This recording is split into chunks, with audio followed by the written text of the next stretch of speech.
இன்னைக்கு சண்டேன்றதால டயட்லாம் விட்டுட்டு இந்த திண்டுக்கல் சீரக சம்பா பிரியாணி வச்சுட்டு பிரியாணி பண்ணலாம் வாங்க. ஓப்பன் பண்ண உடனே இந்த பட்டை, கிராம்பு பாக்கெட்லாம் வச்சிருந்தாங்க. அதுக்கப்புறம் ஒரு கிரேவி பாக்கெட், சீரக சம்பா ரைஸ் பாக்கெட் இருந்தது. ஃபர்ஸ்ட் மட்டன் கூட கொத்தமல்லி, புதினா ஈக்குவல் குவான்டிட்டி 2 டேபிள் ஸ்பூன் உப்பு இதெல்லாம் சேர்த்து 8 விசில் வச்சு எடுத்துக்கலாம். நெக்ஸ்ட் இன்னொரு பேன்ல 2 table spoon oil, 2 table spoon நெய், அது கூட கொடுத்த பட்டை, கிராம்பு எல்லாத்தையும் ஆட் பண்ணிக்கலாம். அப்புறம் 2 பச்சை மிளகா, 2 வெங்காயம், சால்ட், இஞ்சி பூண்டு விழுது.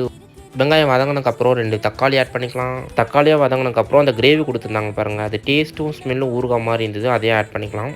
நம்ம இன்னொரு குக்கர்ல வச்ச மட்டன் ரெடி ஆயிடுச்சு. அவன அப்படியே ட்ரை பண்ணிக்கிட்டு இந்த கிரேவில ஆட் பண்ணிக்கலாம். மட்டன ஆட் பண்ணிட்டதுக்கப்புறம் நல்லா சாட்டே பண்ணிட்டு, அதில வந்து ஈக்குவல் குவான்டிட்டி புதினா அண்ட் கொத்தமல்லி ஆட் பண்ணிக்கலாம். இப்போ இவங்க கூட 1 கப் தயிர் ஆட் பண்ணிக்கலாம். 1 1/2 கப் சீரக சம்பா அரிசிக்கு 3 கப் வாட்டர். அதுக்கப்புறம் குக்கர்ல 3 விசில் வர வரையும் வச்சு எடுத்துக்கலாம். நான் கூட அந்த மசாலா ஊறுகாய் டேஸ்ட்ல இருக்கும்போது எங்க ஆவக்கா பிரியாணியா வந்துருமோன்னு நினைச்சேன். பட் ஆனா வந்து திண்டுக்கல் பிரியாணி தான். கண்டிப்பா பேச்சுலர்ஸ்க்கு இது ஒர்த்தான ரெசிபி. இந்த கிட்டோட காஸ்ட் எவ்வளோன்னு தெரிஞ்சுக்கணும்னா கமெண்ட் பண்ணுங்க.